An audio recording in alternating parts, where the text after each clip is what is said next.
దిత్వా తుఫాను నేపథ్యంలో గుంటూరు, బాపట్ల జిల్లాల్లోని ధాన్యం కొనుగోలు కేంద్రాలను మంత్రి నాదెండ్ల మనోహర్ ఆకస్మిక తనిఖీలు చేశారు. ధాన్యం కొనుగోళ్లను వేగవంతం చేయాలని సూచించారు. ధాన్యం కొనుగోళ్ల విషయంలో రైతులు ఇబ్బంది పడకూడదని చెప్పారు. ధాన్యం అమ్మిన 24 గంటల్లోగా రైతుల ఖాతాల్లో నగదు జమ అయ్యేలా చర్యలు తీసుకున్నామన్నారు.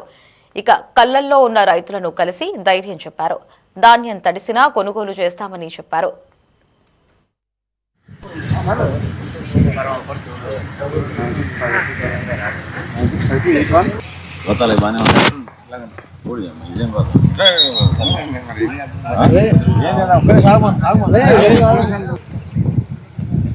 బాగా చేసుకుంటా ఉంటారు. ఎట్లా చదువులు ఉన్నారు అక్కడ.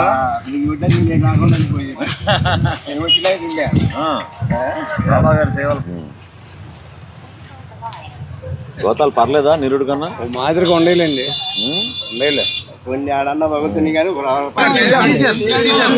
ఇస్త్రీ చేస్తాడు.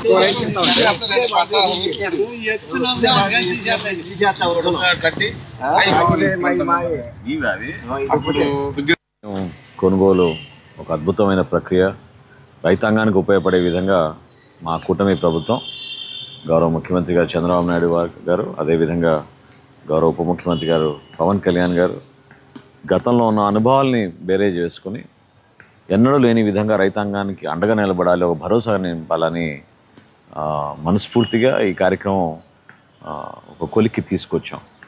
అనేక ఇబ్బందులున్న ఆర్థిక ఇబ్బందులు కేంద్ర ప్రభుత్వంతో మాట్లాడి రాష్ట్ర వ్యాప్తంగా 16,000 మంది సిబ్బందిని అనేక రైతు సహాయ కేంద్రాలు రెడీ చేసి, వీటితో పాటు క్షేత్రస్థాయిలో ఉన్న లారీలు కానివ్వండి, ట్రాక్టర్లు కానివ్వండి, సుమారు 32,000 వాటన్నిటికీ జీపీఎస్లు ఏర్పాటు చేసి, గోతాల విషయంలో ఎవరు కూడా ఇబ్బంది పడకూడదు, గోనె సంచిలో నాణ్యత లేదనే భావన గతంలో ఉండేది. దాన్ని అధిగమించడానికి 6,34,00,000 గోనె సంచుల బదులు 7,58,00,000 గోనె సంచులు కూడా ఏర్పాటు చేసి ఈ ప్రక్రియను ముందు తీసుకొచ్చాం.